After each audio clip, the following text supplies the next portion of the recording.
আসসালামু আলাইকুম। শিক্ষক নিয়োগের ষষ্ঠ গণবিজ্ঞপ্তি কার্যক্রম শুরু, এই শিরোনামে একটি প্রতিবেদন তৈরি করেছে jagonews24.com। এই প্রতিবেদনে দেখা যাচ্ছে, এখানে বলা হচ্ছে, বেসরকারি শিক্ষা প্রতিষ্ঠানের শিক্ষক নিয়োগের ষষ্ঠ গণবিজ্ঞপ্তি প্রকাশের কার্যক্রম শুরু করেছে বেসরকারি শিক্ষক নিবন্ধন ও প্রত্যয়ন কর্তৃপক্ষ অর্থাৎ এনটিআরসিএ। কার্যক্রমের অংশ হিসেবে স্কুল কলেজের রেজিস্ট্রেশনের কার্যক্রম শুরু করেছে সংস্থাটি। শিক্ষা প্রতিষ্ঠানের প্রধানরা রোববার অর্থাৎ 22শে সেপ্টেম্বর থেকে অনলাইনে এই রেজিস্ট্রেশন করতে শুরু করেছে।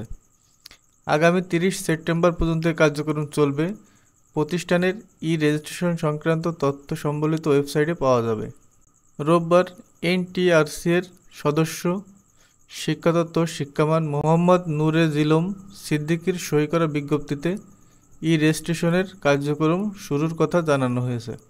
বিজ্ঞপ্তিতে বলা হয়েছে, বেসরকারি শিক্ষা প্রতিষ্ঠানের স্কুল কলেজ মাদ্রাসা ও কারিগরি শিক্ষকদের শূন্যপদ সংক্রান্ত তথ্য অনলাইনে সংগ্রহের জন্য এনটিআরসিএ কর্তৃক রেজিস্ট্রেশন কার্যক্রম 22 সেপ্টেম্বর থেকে শুরু হবে। অর্থাৎ এখন শুরু হয়ে গেছে, যেহেতু আজকে 25 তারিখ, তাই 22 তারিখ থেকেই শুরু হয়ে গেছে।